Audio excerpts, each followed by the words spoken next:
It is Warren Sprouse. You're on the Bible Forum. We're here every Sunday night from 8 until 10 p.m. Eastern Time, and we look at life through a biblical lens, and we try to solve all the world's problems in 2 hours or less. Do you get to watch television a lot or much?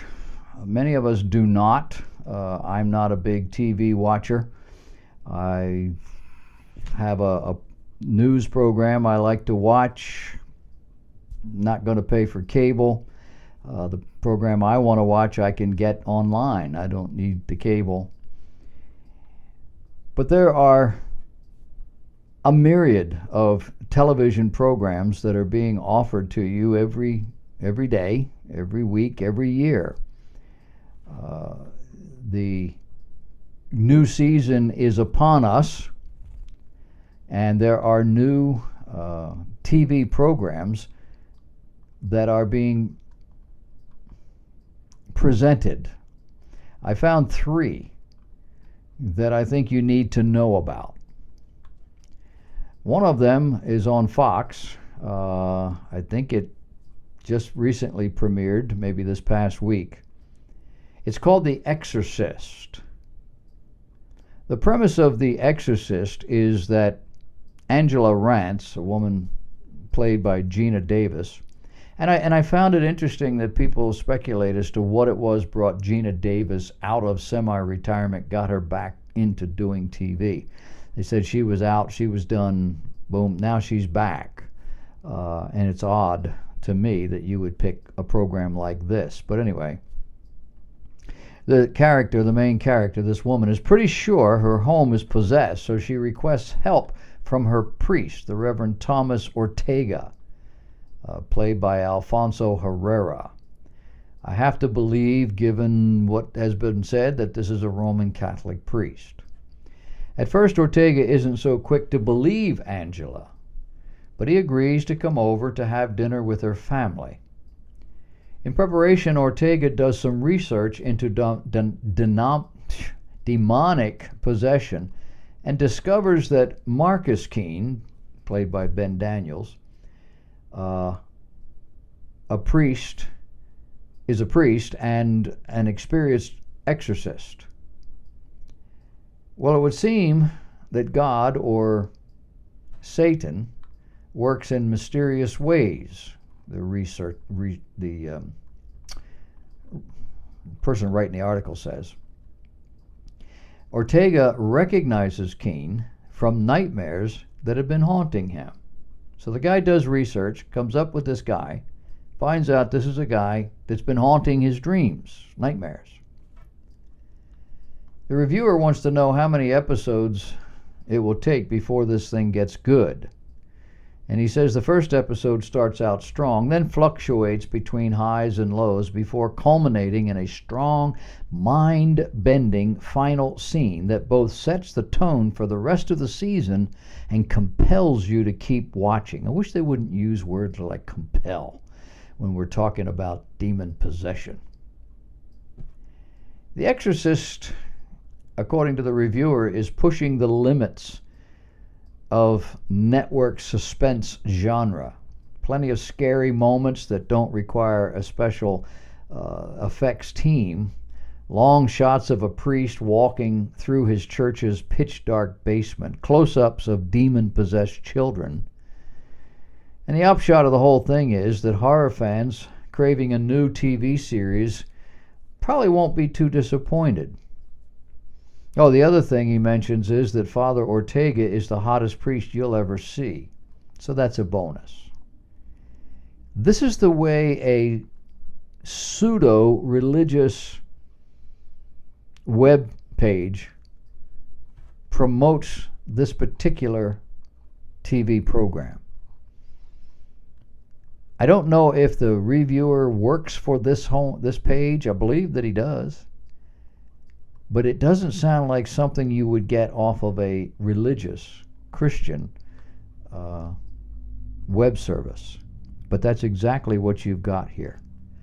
Somebody who's being as objective as they can, are being as salacious as they're able to be given the context of what they're doing. and giving you just enough to make you interested to look at this particular program. There are a number of things biblically that you need to know about all of this. One is that demon possession is real.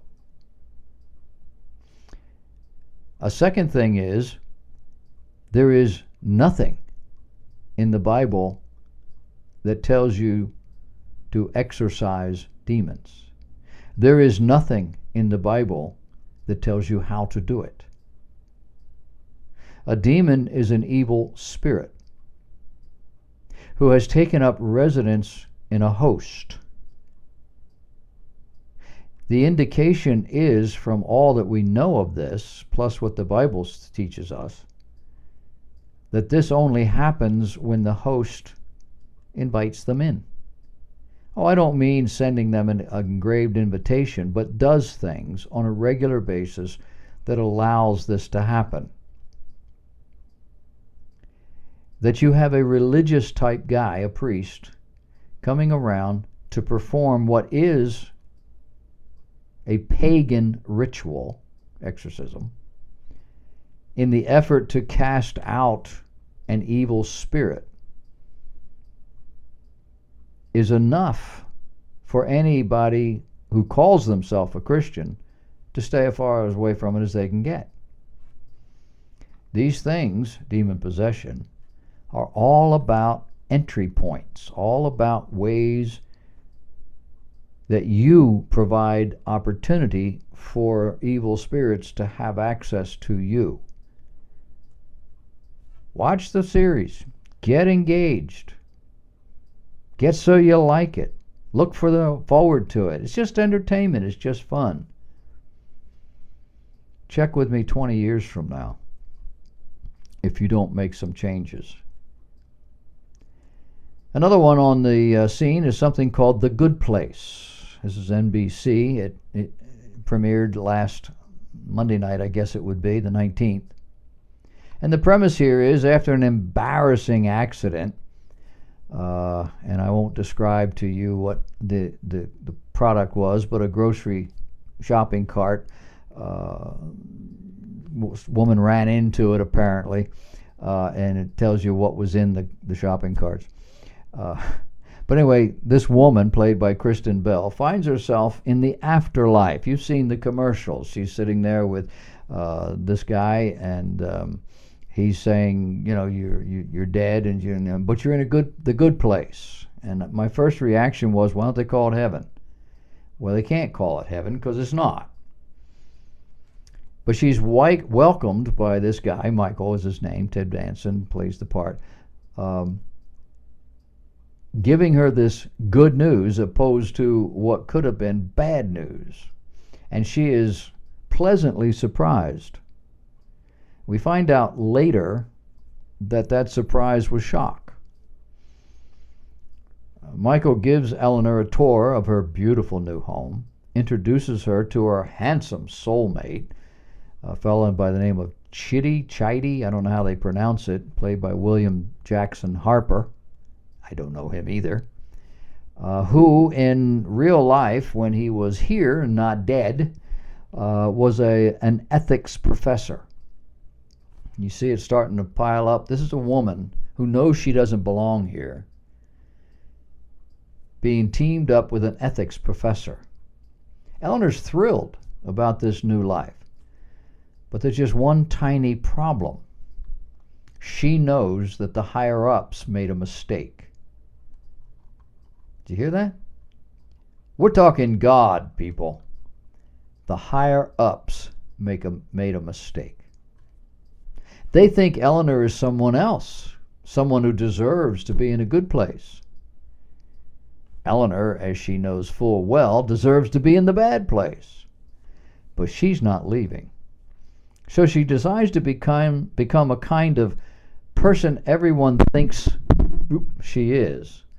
Sort of like a 21st century church folk. She's going to be good. And her new soulmate, the only person who knows her secret, is going to help her. You do remember he was an ethics professor. Upon learning that she's in the good place, Eleanor asks Michael, who was right about religion? Well, Michael says all of them. Hindus, Muslims, Christians, Jews, etc. They were all a little bit right. Maybe 5% correct by his estimate. This is a conversation that sets the stage for what the show wants to do, which is to challenge the more rigid notions of heaven, hell, God, and religion. They have put it out there in front of God and everybody. It's as plain as the nose on your face.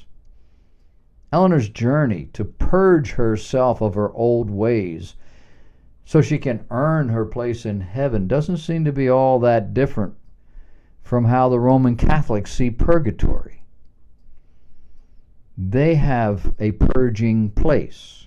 It's called purgatory. You stay there long enough to purge yourself of all of those sins that you were not forgiven while you were here. You didn't go to Mass. You didn't offer the right sacrifice. You didn't do all the things you were supposed to do. See, in a Roman Catholic tradition, you can sin as long as you show up on Friday night for confession and Sunday for church and take communion. And that's the whole point, not the Catholic thing. That's the whole point. Human beings have different culturally conditioned categories for understanding reality. But in the end, maybe we're all just trying to get to the same place or the same thing. The reviewer wants to know how many episodes till it gets good. Well, it's called The Good Place. It's already good.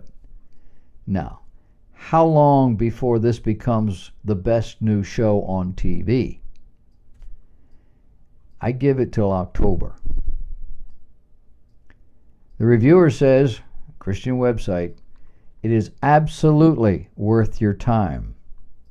This show has a quirky heart, which makes it a rare gem. Don't miss it, the religious website writer tells us. That's how I know that Ted Danson's character is right. In the world, everybody looks at it as just everybody's right in some way, but they all got it wrong. So what's the difference? You want to be Catholic? You want to be a Jew? You want to be Muslim? You want to be Hindu? It doesn't really matter. There's a third one called This Is Us. Several characters from completely different walks of life are turning 36. Each of them feels stuck, and they know it's time for a change. An overweight woman determines to lose weight. A sitcom actor quits his series. As you might expect, their paths begin to cross in unexpected ways, and we learn just how connected these strangers really are. In today's fast-paced, competitive, fragmented world, it's always a good reminder that we're all connected to one another, even and especially when we aren't aware of it. What's that sound like? That's humanism. It's great to go from meaning it successfully spoofs religion, but if you're not convinced, the final surprise of the pilot episode will get your attention, according to the reviewer. Is it worth my time? Well, there's something here for everybody, because the writing is so smart. The cast is so diverse that every demographic will find a reason to tune in. Guy's name is Brandon Ambrosino, and he is an employee, a correspondent for the Religious News Service. I have learned that the Religious News Service is not religion. It's a secular organization with a religious title, giving you all of this stuff as if it's from a religious perspective, and it's not. So here are 3 television programs that we hope don't make it, but generally speaking, they probably will, because we are a very secular group. Even those of us who make church a regular habit, we will go home and we will watch some of the most horrific things you ever saw in your life.